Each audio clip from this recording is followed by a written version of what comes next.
Alright, this is my second and final roundup of my week in Taipei, what I've been up to, what I enjoyed, what I didn't. Um, right now, I'm at Taoyuan International Airport, TPE, waiting to board my flight to Hong Kong. Boarding should start in about 40 minutes or so. Um, so I've just been walking around, got some coffee, I've got a croissant in my bag. um, didn't really have breakfast before I left, so like that'll see me through until I get to Hong Kong. Um, and I've literally got my phone here with my pictures trying to remind me of what I've been up to.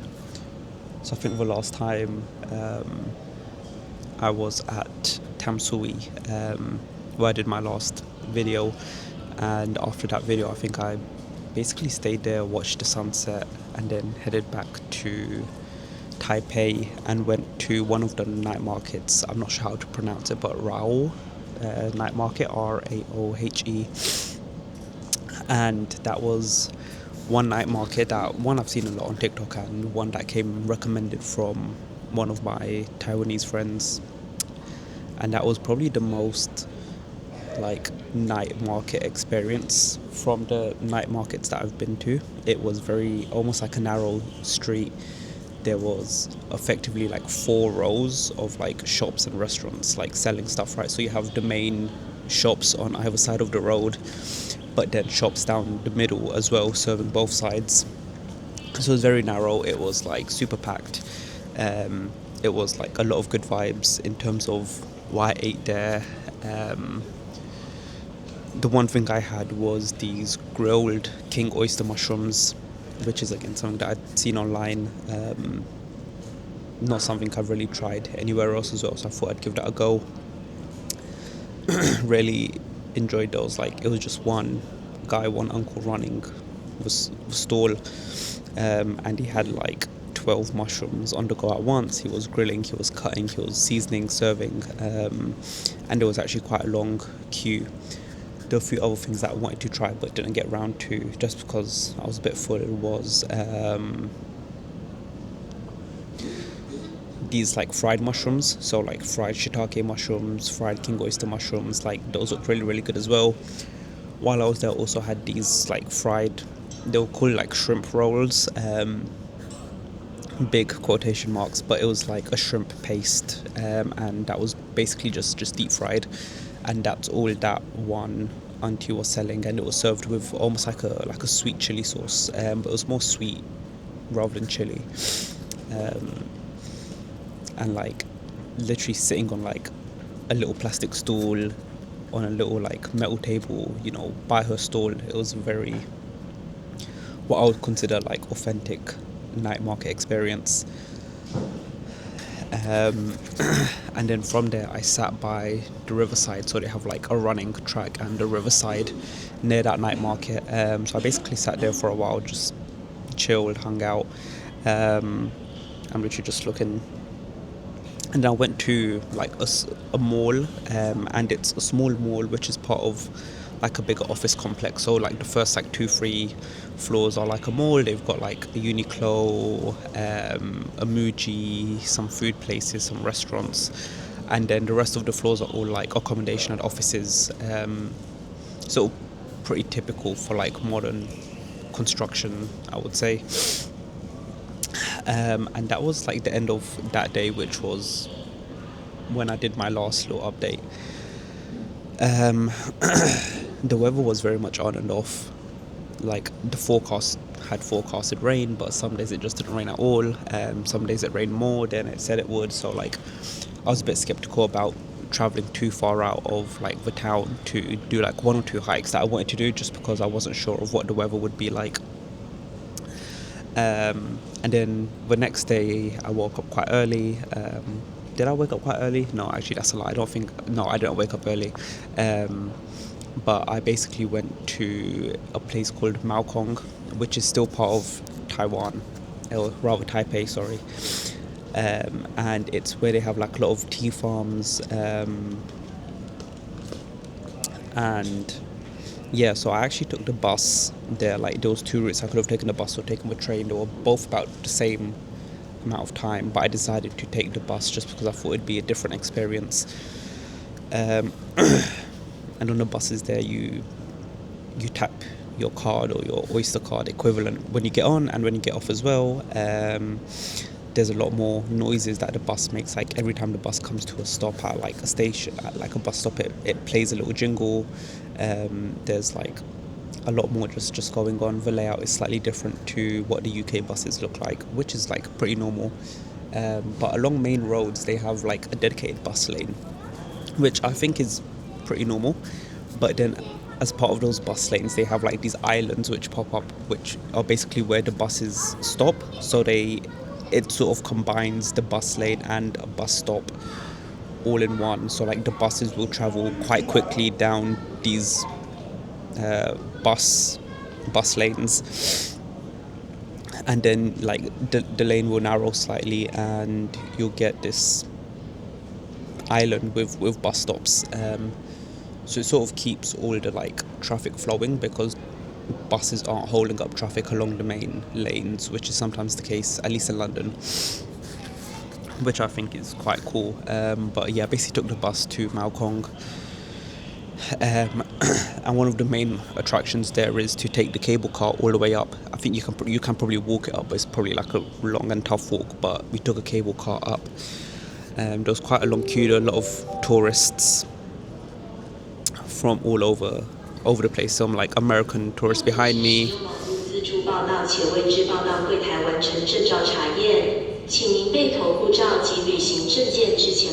I'm just gonna wait for this announcement to be done because it's quite loud.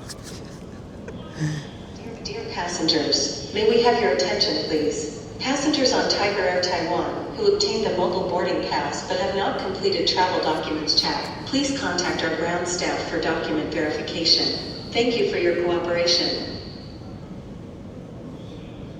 タイガーエア台湾よりご案内申し上げます。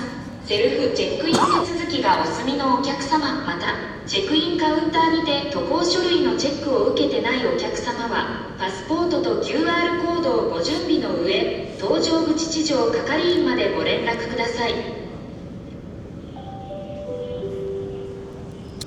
Alright, they made one announcement in Chinese, English, and then, or rather Mandarin, English, and in Japanese. I'm not going to edit that part out. One, I can't be bothered to. I think it's quite funny. Anyway, we went to Malkong, sat on the cable cars, and you get like a really good view of Taipei, and it makes you like realize as well, like it's a massive city. Even just being on the trains and stuff, like you'll be on the train for like an hour straight, and you'll still be in the city. And I feel like that's a bit different to like how London is, right? Like if the Central Line, if you start at like Stratford, right, where it's still quite busy, and then you take the train like westbound for like an hour, you're gonna end up on the other side of the train line in the middle of nowhere.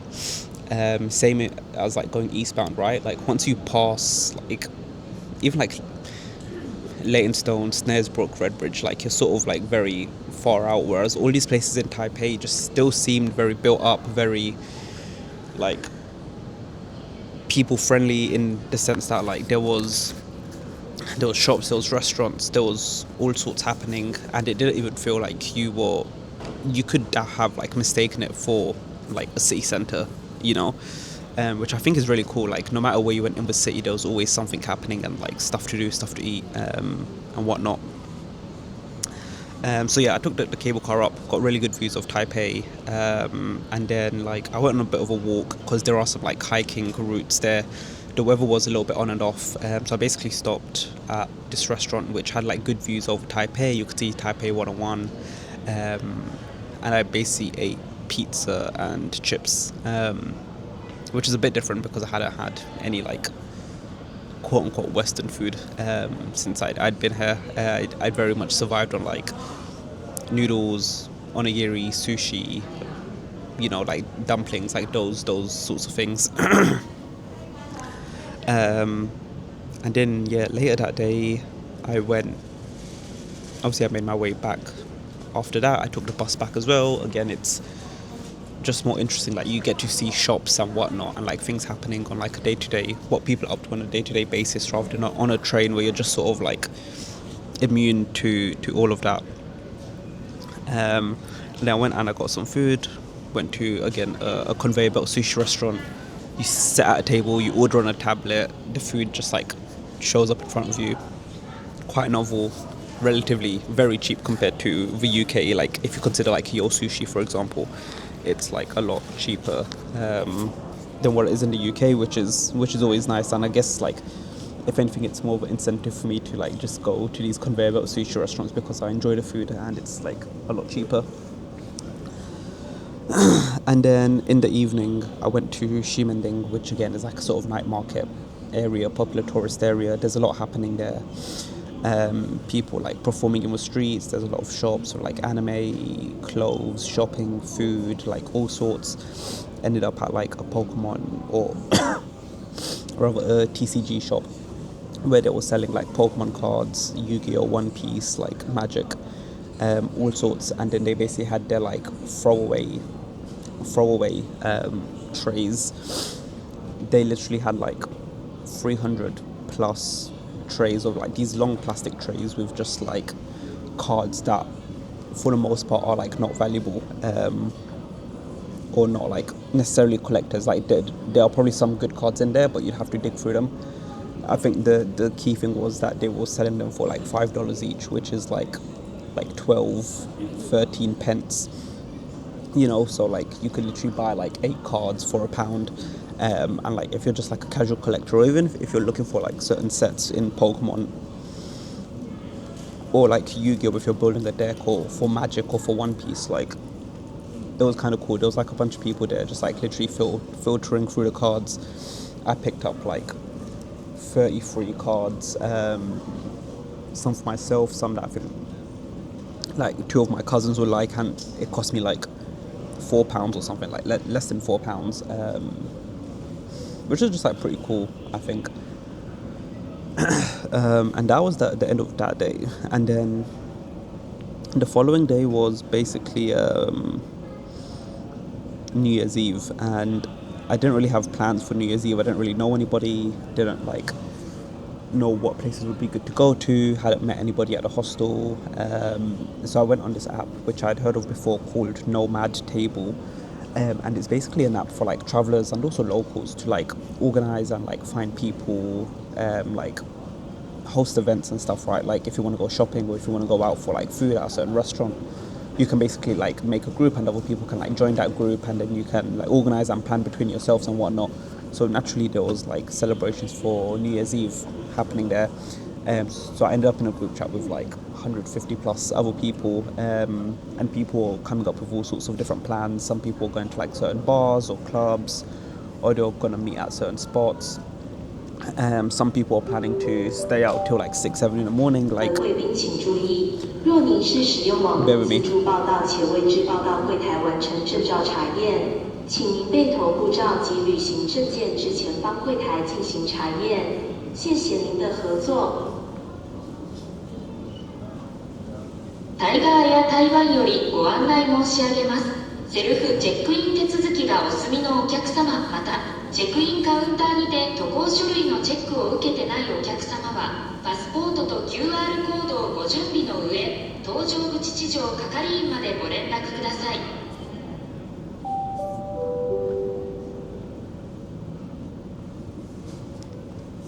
Alright, that announcement was only in what, Japanese and Mandarin. No idea what it was for, but hey, so yeah, I ended up in a group chat on this app called Nomad Table with like 150 plus people. There were like people who like had all sorts of different plans, and it was sort of like you just figure out what people are doing and you just like tag along with them. People were out like drinking and stuff from like earlier on in the day, from like 2-3 o'clock. Some people were like, oh, they're gonna go to like a park. And there were a few like local Taiwanese people in that group chat as well. So me and these 2 other people, a guy called Ray from Taiwan, and this other girl called Martha, from the UK actually, from Leicester. we decided to go to this park that would also have good views of like Taipei 101 and the fireworks. So we all like met at the station at around like 8:39, and basically walked to the park. It was raining at the time, so I had my raincoat and whatnot, and we got to the park and it was like absolutely packed, because it had good views of Taipei 101, of where the fireworks actually happened. So on the way there we had picked up some snacks and stuff, but when we got to the park we were like, oh, it's super packed, it's raining as well, and it's only about 9:30. We don't want to be standing in the rain for like 2.5 hours. There were people we managed to find like a space in like the covered area. It was pretty much like the last space available there. So the three of us sat down and we basically just like talked rubbish for like 2.5 hours until it was time to like actually go see the fireworks. And the fireworks were good, but I think it was slightly ruined by the weather, because it was super cloudy, super rainy. Visibility was a bit hampered of Taipei 101 itself. And also with all the like smoke coming off from the fireworks, I think especially because of the like humidity and the rain and whatnot, like it really fogged up the tower, so you couldn't see much of anything at some points. Like it was quite difficult to see what was actually like going on, but it was still like a good vibe. And then after that, getting home was like such a mission. So all of the train stations nearby were like absolutely rammed. There were massive queues. So like at this point I was going in one direction, the other two people, Ray and Martha, were heading in another direction, so we basically called it quits there. And I basically started walking home, and it would be like an hour plus of a walk home. It was raining a little bit as well, but I was like, all right, cool, I'm just going to start making my way.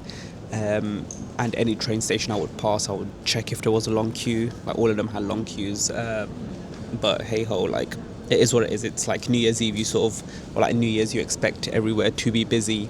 A lot of the roads were closed off to like normal traffic and whatnot. And then once I got to a point after like 20-30 minutes of walking where like traffic was actually like flowing, or seemed to be flowing, I basically just called an Uber home, or back to the Airbnb, not Airbnb, to my hostel. And like it was more than like I would have paid, but like especially compared to prices back home, it actually wasn't too expensive. I was just glad to like just get home and like shower and go to bed, really. So that was like New Year's Eve / New Year's Day. And then even New Year's Day, like I took it super chill. I woke up a little bit late. I ended up going to this fragrance store called Tigrants. It was about an hour away. I had to take 2 trains, and again, like you take the train for an hour and like you're still like in the city. It's like crazy. And this perfume or fragrance shop had like fragrances from all over, mostly like Asian regions, but there was a few that I wanted to check out. One was from a company called One Day, and they're like a Hong Kong based company, but they just sell to other retailers and like other shops. So they had a few fragrances I wanted to try. I did like one, but it was a EDT and not an EDP, which I'm not a massive fan of, especially if I'm spending that much money on a fragrance. So I decided like to not go for that one. I ended up picking up 1 or 2 others and that I liked, and then he ended up giving me some samples of the ones that were EDT, and just like one of the other ones that I think was like quite a unique one, but it was a bit too unique, and like I don't want to buy it because I don't think I would like it that much on myself. And then yeah, with the same people from that I spent New Year's Eve with, we decided that we'd go to the cinema, and I think the plan was either to watch Avatar or Zootopia 2, or Zootropolis if you're in the UK. And I think we settled on Zootopia just because of the timings of like the local cinemas, because I think Avatar it was like airing at like 8 p.m. At the earliest, and it's like a 3 hour plus film, so it would have been like super duper late by the time it finished. Zootopia was airing at like 6:15, 6:30, and you know, it would be like an hour and a half, 2 hours max, you know. We'd still have time afterwards to like go do whatever. So we went to the cinema. It was actually pretty cheap, like the ticket plus popcorn plus drinks was like $310, which is about like £7-8, which compared to like UK prices is very, very nice. 各位旅客请注意，台湾往 IT724前往明知的班机，因限定地面作业的关系，新的登机时间将改成1:15，不便之处，本公司仅向各位旅客表示歉意，并感谢您的谅解。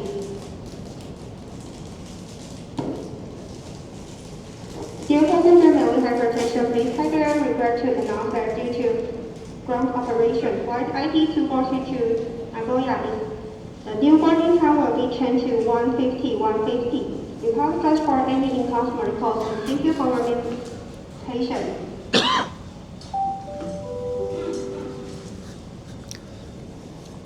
Alright, some random flight is boarding time is being delayed or something.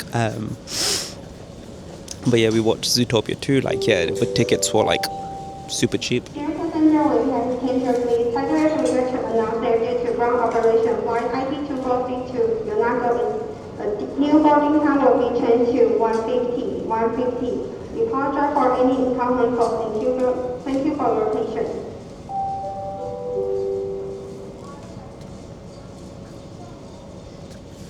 Alright, I hope they're done making announcements now.